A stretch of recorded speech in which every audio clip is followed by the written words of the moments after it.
I never believed in God, not even for a second. As a scientist with 3 PhDs and decades of research in quantum physics, I had always trusted in what I could prove, measure, and replicate in a laboratory. The mere concept of a higher power seemed laughable to me, until that fateful Wednesday afternoon, when my heart stopped for 7 minutes and 13 seconds. What I experienced in those minutes shattered everything I thought I knew about reality, consciousness, and the very fabric of existence. Warning: what you're about to read might fundamentally change how you view life, death, and the universe itself. I remember checking my watch at 2:47 p.m. The university lab was quieter than usual that day. The familiar hum of equipment provided a soothing background noise as I adjusted the parameters for my latest experiment on particle entanglement.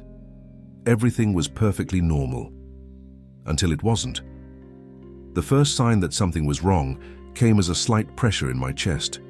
Nothing alarming, I thought, probably just stress from the upcoming research presentation, but within seconds, that mild discomfort transformed into a vice-like grip that brought me to my knees. "Help!" I tried to call out, but my voice was barely a whisper. The fluorescent lights above began to swim in my vision, merging into a bizarre dance of shadows and light. The last thing I saw before everything went dark was the emergency button just inches from my outstretched fingers, too far to reach. Then I died.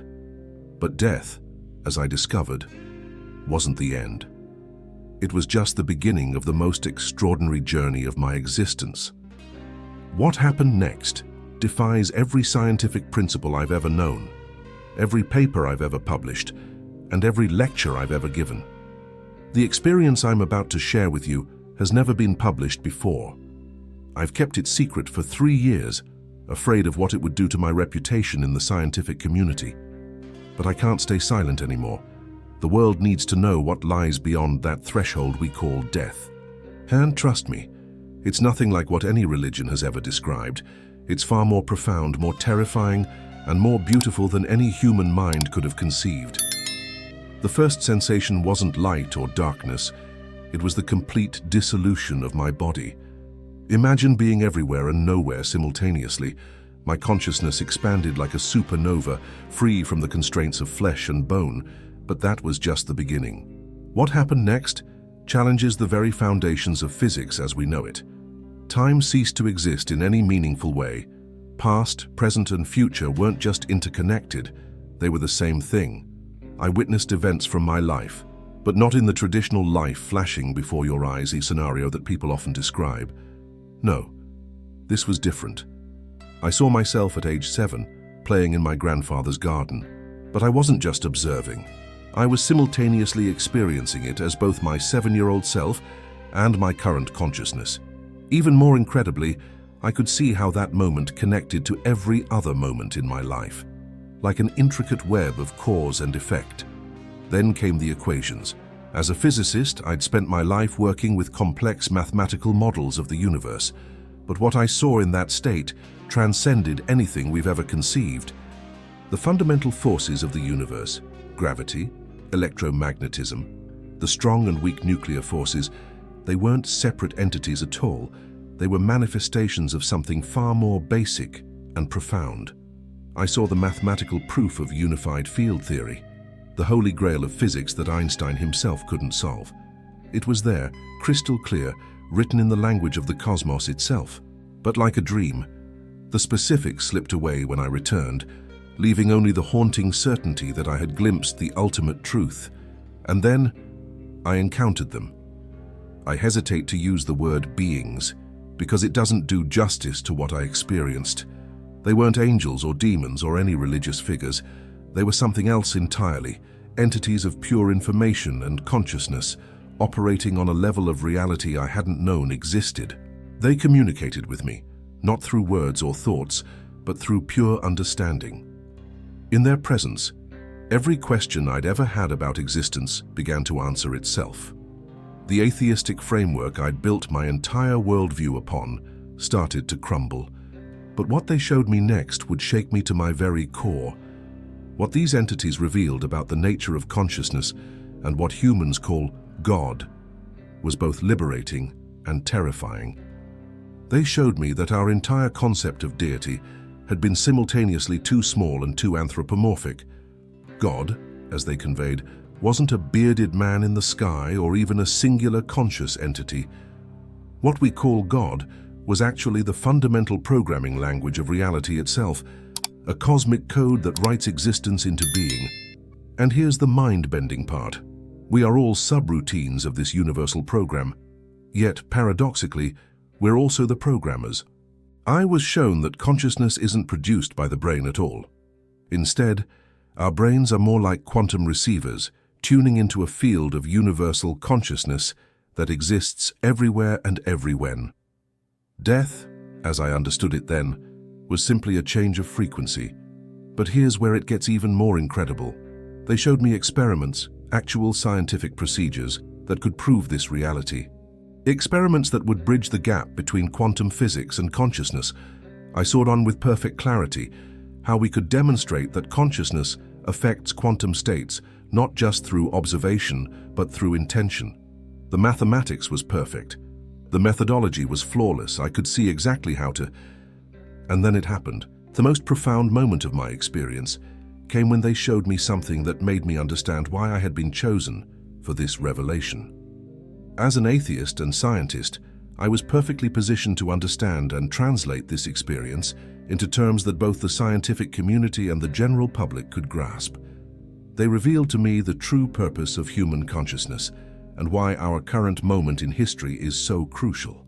We are approaching what they showed me as a consciousness singularity, a point of no return in human evolution that will either lead to our transcendence or our extinction. The choice, they showed me, depends on what we do with this information in the next decade. Just as this revelation reached its peak, something unexpected occurred. The entities seemed to become agitated, if that's even the right word for beings of pure information. They began to show me something urgent, something about the immediate future. Just as they were about to reveal this crucial information about our immediate future, I felt a violent pulling sensation. The universal consciousness field began to fragment around me, and I heard a sound that I'll never forget, a rhythmic pounding that seemed to echo through every dimension of existence. "Clear!" a distant voice shouted. My chest exploded with pain as 360 joules of electricity forced my heart back into rhythm. I was being resuscitated. The entity's final message came through in a burst of pure information, compressed into what felt like a millisecond. The veil between dimensions is thinning. 2025 isn't just another year, it's a convergence point. I gasped awake on the lab floor, surrounded by paramedics. According to medical records, I had been clinically dead for 7 minutes and 13 seconds. But those minutes contained an eternity of knowledge that I've spent the last 3 years trying to process and understand. The aftermath was intense. My colleagues noticed immediate changes in my behavior. My research took a dramatic turn. I began seeing patterns in my quantum physics data that I'd never noticed before. Mathematical solutions to previously unsolvable problems started appearing in my dreams. But the most profound change was in my understanding of what we call faith and science. I realized they're not opposing forces, they're different languages describing the same reality.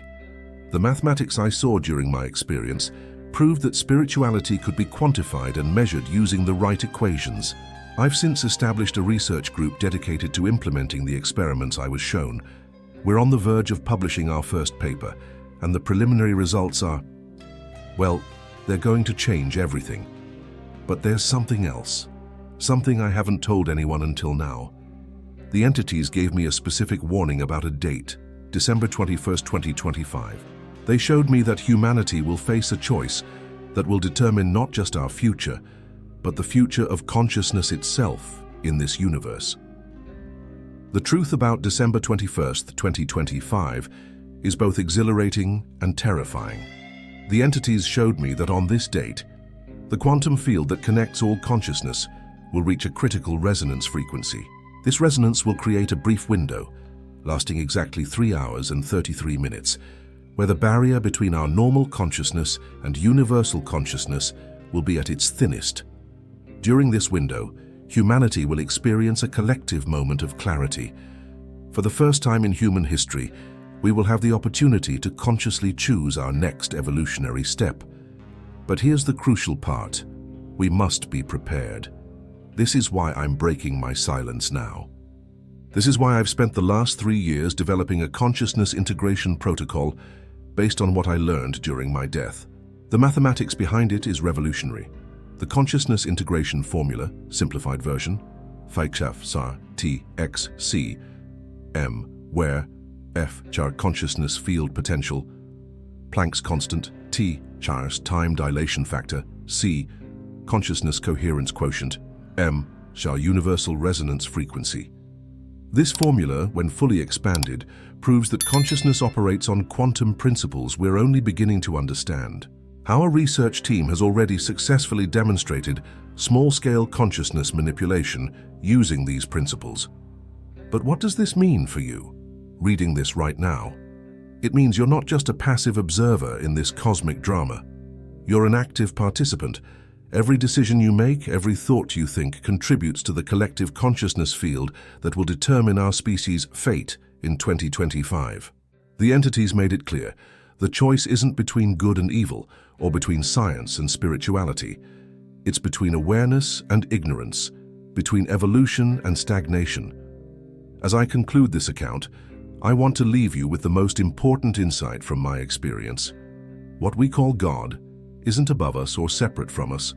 It's the very code that makes up our existence, and we are all both the program and the programmers. The question isn't whether God exists. The question is, what will we do with the divine spark of universal consciousness that exists within each of us? December 21st, 2025 approaches. The window is coming. The choice will be ours. Are you ready?